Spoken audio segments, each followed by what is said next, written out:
우리는 2025년 1학기를 통해서 출애굽기 말씀을 살펴보았습니다.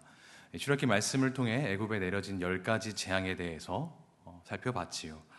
오늘 나오는 장자의 죽음 재앙을 통해 애굽에 내려진 모든 재앙이 이제 막을 내리게 됩니다.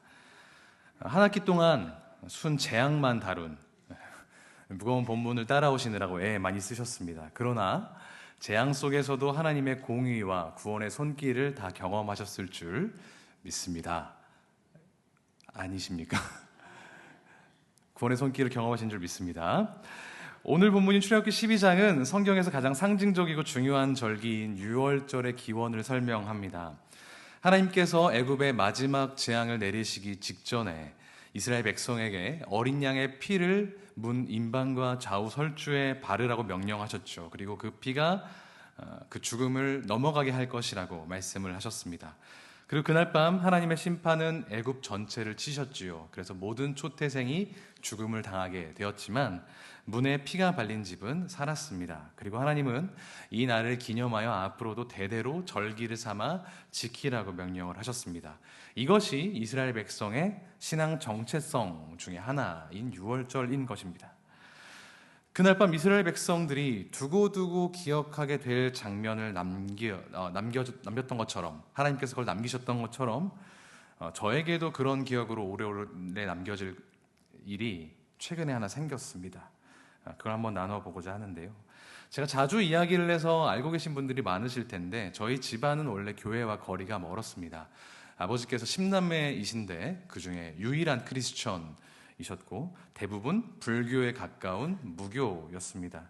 그래서 교회 얘기는 꺼내지도 말아라, 예수쟁이들, 이런 소리를 진짜로 들으면서 컸고 핍박 아닌 핍박을 당했지만 아버지의 오랜 헌신과 기도로 최근엔 한 분, 두 분씩 교회에 나가기 시작하셨고 그 중에 어떤 제일 핍박을 심하게 하셨던 큰아버지는 침례 받으시고 5명이나 전도하시고 집사가 되셨다고 최근에 말씀을 전해주시더라고요. 참 하나님의 은혜입니다. 다른 가족들이 마음을 점점 하나둘씩 열기 시작하고 있습니다. 뭔가 바뀌는 이 분위기 속에서 지난달에 큰아버지 한 분이 팔순잔치를 맞이하신 겁니다. 그런데 집안의 유일한 목사인 제가 사회 본 후에 식사 기도 겸 축복 기도를 하게 되었습니다. 그 전에 기도하자고 하면 기도는 뭔 기도야 이렇게 얘기하셨던 분들이 제가 자 이제 기도하겠습니다 하니까 다들 고개를 숙이시고 눈을 감고 손을 모으면서 기도하는 자세를 취하시는 겁니다. 사실 별거 아닌데 저에게는 그 순간이 너무 감격적이었습니다. 그래서 어떻게 했을까요? 다 눈 감고 계시는 걸 몰래 사진을 찍었습니다. 저희 집 식구들이 다 닮았습니다. 그래서 나중에 사진을 보니까 눈썹 검은 사람들만 수는 이렇게 앉아 있더라고요.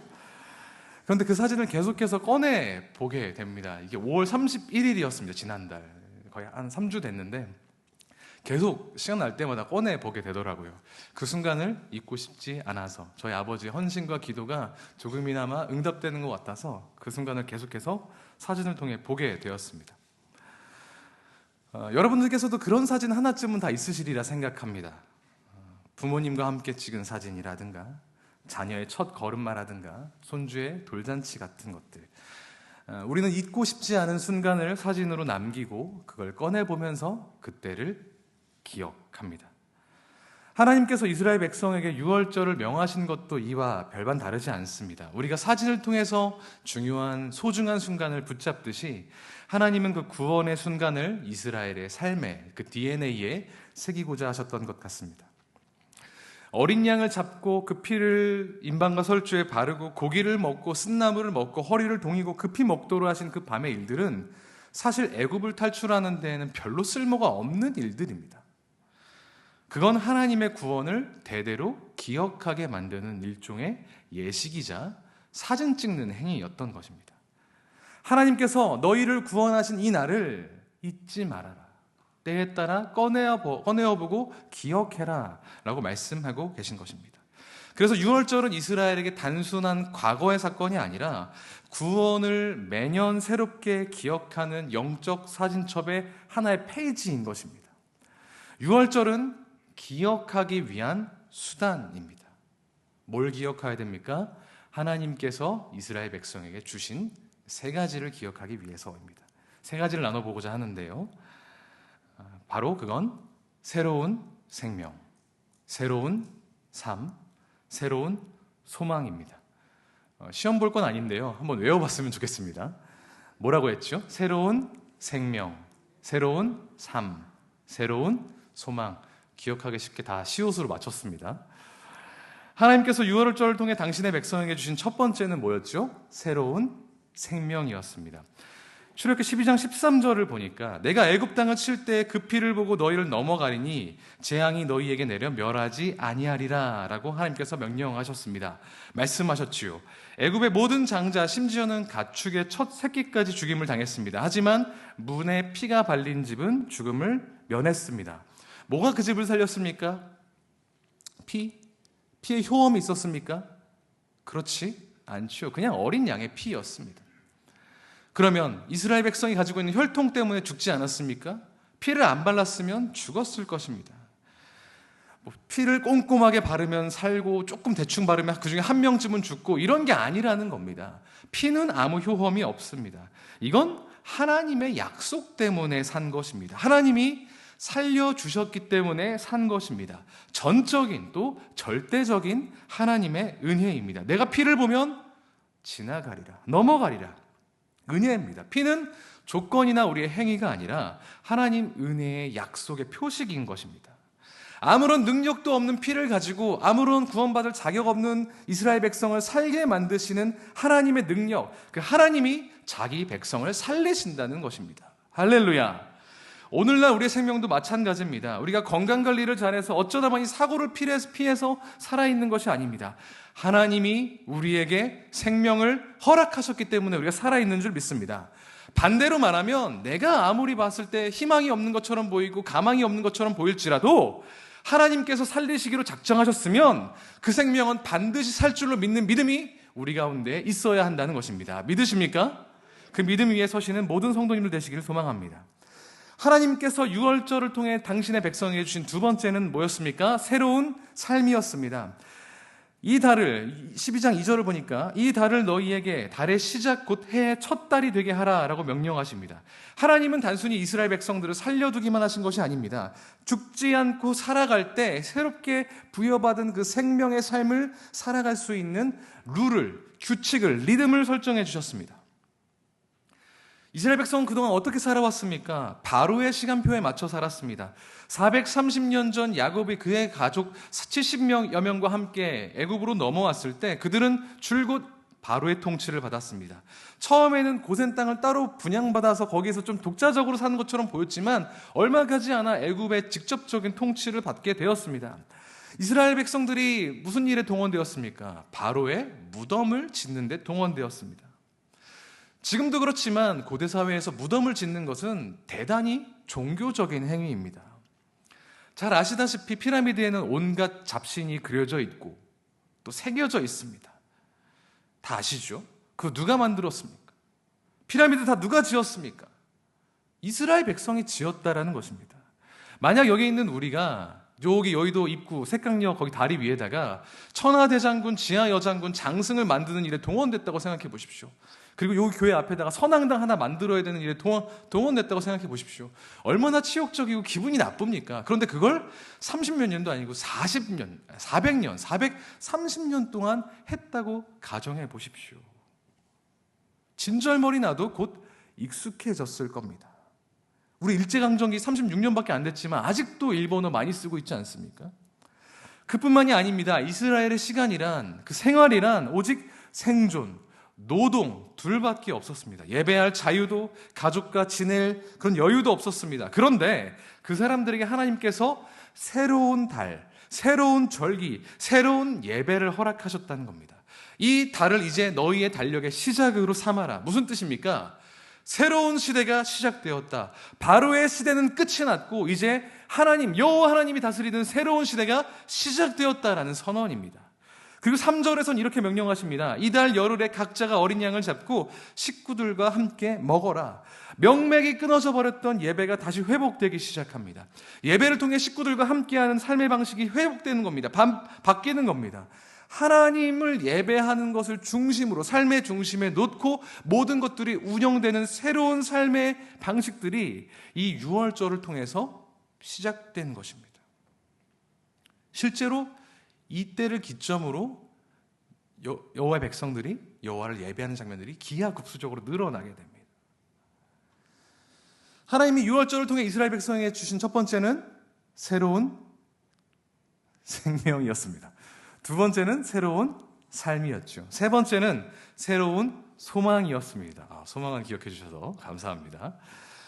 이스라엘 백성은 원래 430년 동안 애굽에서 종처럼 살았습니다. 아시지요? 단지 일한 것뿐만 아니라 사람 취급을 받지 못한 삶이었습니다. 자기 시간을 스스로 계획할 수가 없었고요. 자기 몸을 마음대로 쉴 수가 없었습니다. 자녀를 낳아도 그 아이가 자유인이 되리라는 보장이 없었습니다. 노동은 끝이 없었고 내일은 아무것도 기대되지 않는 그런 상태. 그게 이스라엘 백성의 현실이었습니다. 내가 오늘 낳는 이 아이가 장성하면 무엇이 될까라는 말은 사치였습니다. 뭐가 되겠습니까? 종이 되죠. 내 땅, 내 집, 내 가족 이런 개념조차 없었습니다.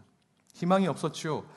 이집트 사람들은 이스라엘 백성을 뭐라고 불렀는지 아십니까? 히브리인이라고 불렀습니다. 이 히브리라고 하는 말은 건너왔다라는 표현입니다. 그 말 자체는 가치 중립적인 표현인데요. 이걸 당시 애굽 사람들은 멸칭으로 썼던 겁니다. 방랑자, 떠돌이, 우리 안에 속하지 않은 외부인, 비하의 표현으로 불렀습니다. 그 수모를 400여 년이나 당하면서 살았던 겁니다. 소망 없이. 하지만 6월절의 밤 이후 모든 게 달라졌습니다. 이스라엘은 더 이상 종도 아니고 도망자도 아니었고 이주민이나 방랑자도 아니었습니다. 그들은 하나님께서 부여해 주신 새로운 정체성을 가지고 주님 앞으로 나아갈 수 있었습니다. 애굽을 떠날 수가 있었습니다. 그들을 새롭게 부르는 말이 뭔지 아십니까? 성경 가지고 계신 분들은 함께 찾아주시면 좋겠는데 41절 말씀 한번 보겠습니다. 12장 41절 함께 같이 읽어볼까요? 41절입니다. 시작. 430년이 끝나는 그날에 여호와의 군대가 다 애굽 땅에서 나왔은즉 무장도 없었고 전투 경험도 없었고 전략도 없었지만 하나님은 그들을 여호와의 군대라고 부르셨습니다. 새로운 이름을 가지고 새로운 땅을 향해 진군하는 군대가 되었습니다. 어디서 왔는지가 중요한 것이 아니라 어디서 무슨 일을 하고 있었는지가 중요한 것이 아니라 어디로 가는지 무엇을 상속받는지가 중요한 그런 백성이 되었다는 것입니다. 이걸 뭐라고 합니까? 비전이라고 합니다. 소망이라고 합니다. 이제 이스라엘 백성은 하나님께서 주신 새로운 소망을 가진 그런 존재가 되었다는 것입니다. 하나님은 유월절을 통해 살아도 죽은 것 같은 이스라엘 백성에게 새로운 생명을 주셨습니다. 바로와 그의 조상들을 위해 잡신들을 위해 복무하던 백성에게 하나님을 예배하는 삶을 허락하셨고 내일이 없고 희망이 없는 노예살이를 마치고 새로운 땅으로 나아갈 소망을 허락하셨습니다. 이 얼마나 감격적인 일입니까? 우리 하나님은 우리에게 새 생명을 주시며 새로운 삶의 방식을 허락하시고 새로운 소망을 주시는 줄 믿습니다. 제가 하루는 카톡에 추가된 사람이 너무 많아서 사실 엄청 많지는 않은데 연락하는 사람에 비해 많아서 정리를 하려고 살펴보았습니다. 누군지를 보려면 두 가지를 봐야 되죠. 성함을 보고 프로필 사진을 눌러봐서 얼굴을 한번 봐야 됩니다. 그런데 어쩜 이렇게 권사님들은 다 꽃으로만 해놓으셨는지 비교를 해야 되는데 아무튼 근데 그 중에서 한 가지 재밌는 사실을 발견했습니다. 성함은 연세를 많이 드셨는데 프로필 사진은 아기 사진인 거예요. 특히 권사님 집사님들이 자녀나 손주 사진을 프로필 사진에 걸어 놓으시는 경우들이 좀 덜어 있으시더라고요. 지금 웃으면서 끄덕거리시는 분들은 내 얘기 하시는 분들이죠. 그런데 제가 알기로는 자녀가 이미 애를 낳을 만큼 장성하신 분도 계시고 손주는 대학 간 분도 계신데 하필 사진은 다 아기 사진이라는 겁니다. 왜 그럴까 생각해 보니까 그때가 너무 귀여웠던 거죠.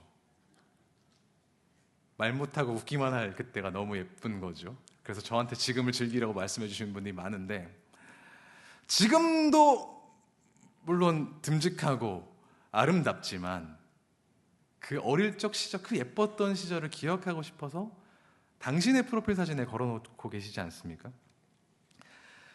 이스라엘 백성에게 유월절은 마치 손주 아기적 사진 같은 그런 프로필 사진과 같은 절기가 됩니다.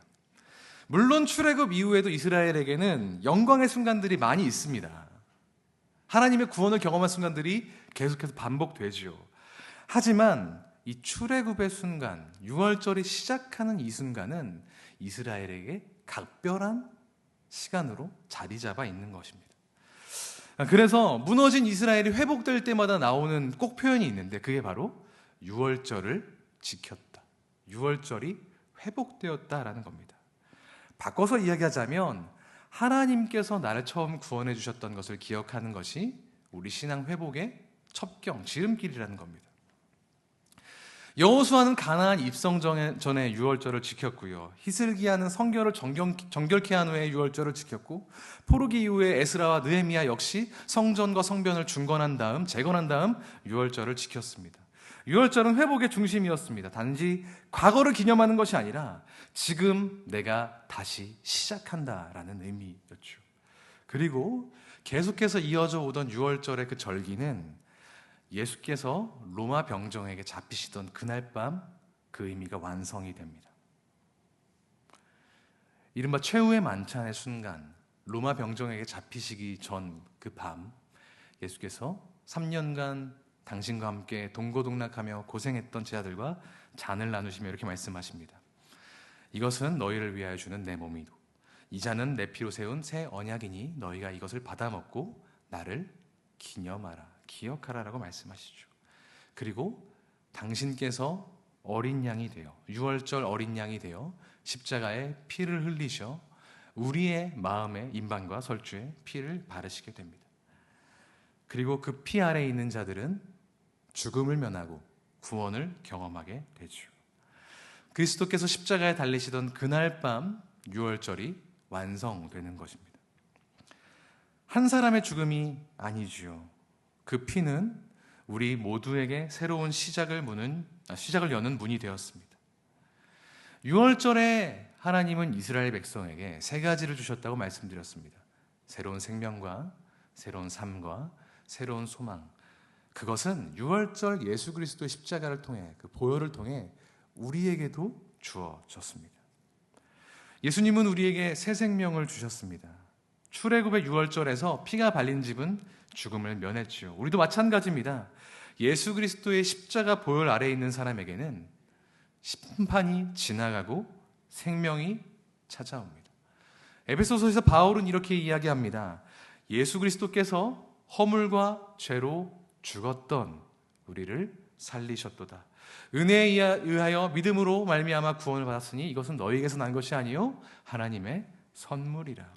오늘 우리가 육체를 가지고 살아가는 것, 숨을 쉬며 살아가는 것, 또 언젠가 혹 육신의 장막이 무너진다고 할지라도 영원한 하나님의 나라에서 영원한 장막집을 가지고 두 번 죽지 않고 영원히 죽지 않고 살 수 있는 것, 모두 그리스도의 보혈의 능력 때문인 줄 믿습니다.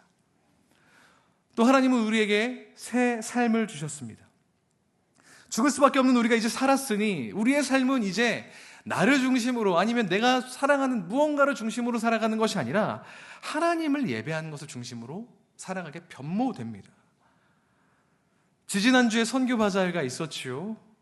저는 선교 바자회만 되면 긴장하게 되더라고요. 날이 너무 더울까 봐, 혹시라도 쓰러지시면 어떡하나 이런 마음으로 보게 됩니다.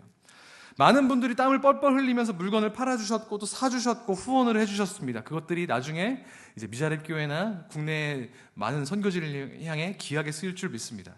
제가 농담으로 그랬어요. 야, 선교 헌금 하는데 공짜로 선물을 주네, 뭐 이런 식으로. 그 더운 날 그렇게 애쓰시는 이유가 뭡니까? 또 이렇게 매주 찬양대로 또 양무리로 봉사하시는 이유가 뭡니까? 삶의 기준이 하나님 중심으로 바뀌었기 때문 아닙니까? 이 자리에 나와서 예배하신 이유, 그건 아닙니까? 지금 얼마나 할 게 많습니까? 그런데도 이 자리에 나와 하나님 예배하고 계시지 않습니까?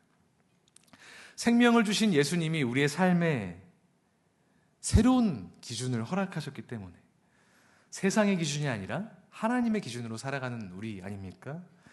하나님의 백성으로 예배하는 새로운 삶을 사시는 우리 성도님들 가운데 하나님의 삶의 축복이 더욱더 크게 임하기를 주님의 이름으로 축복드립니다. 마지막으로 예수님은 우리에게 새로운 소망을 허락하셨습니다. 종살이 하던 이스라엘, 내일도 없이 살아가던 히브리인에게 하나님은 너희는 여호와의 군대니라 라고 말씀해 주시며 그들이 가야 할 곳과 또 해야 할 일을 말씀해 주셨습니다. 삶의 새로운 의미, 새로운 소망을 부어주셨습니다. 그리고 그 하나님이 오늘 우리와 함께 하십니다. 여러분과 함께 하고 계십니다. 제가 작년에 신방을 다니면서 꼭 말미쯤에 했던 질문이 있습니다. 들어보신 분들도 있으실 겁니다.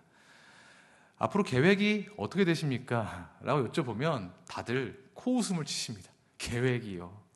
지금 우리 나이에 계획이 뭐가 중요합니까? 목사님 뭘 잘 모르시네. 그런 거 가져봐야 뭐하냐. 뭐 이런 반응이 대부분이셔가지고 제가 머쓱해서 올해부터는 내가 절대 그걸 물어보지 않겠다 라면서 신방을 다니고 있는데 어떤 마음인지 이제 조금 헤아리게 되더라고요. 많은 시니어 성도님들이 건강의 문제로 또 여러 문제로 내일에 대한 소망은 잠시 접어놓고 오늘에 집중하며 사시는 거 잘 알고 있습니다. 가진 것이 적은 것 같기도 하고 예전만큼 내가 건강하지도 않은 것 같고 인지 능력도 좀 떨어지는 것 같고 이거 남들에게 보이기도 민망하고 또 가족들의 문제로 우리 아들, 딸은 왜 남들처럼 이렇게 못하는지 남들에게 얘기하지도 못하고 손주들은 왜 이렇게 기도가 필요한지 내일을 기대하기보다 오늘 하루를 걱정하면서 살아가시는 분들이 많다는 것 잘 알고 있습니다. 하지만 하나님이 우리를 부르십니다. 포기하지 않으시고 붙들고 계십니다.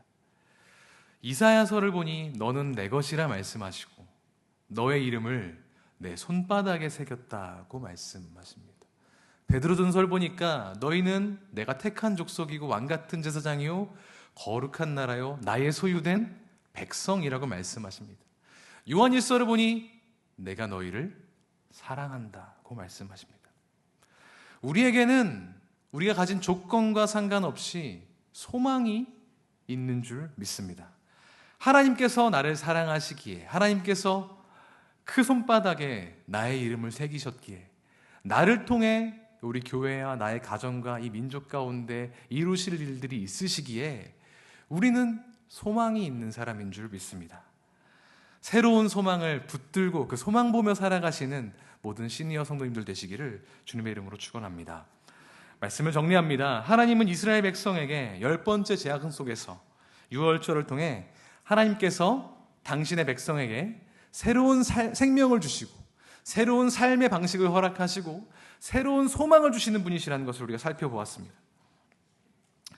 그렇게 시작된 유월절이 예수 그리스도의 십자가를 통해 완성되었습니다.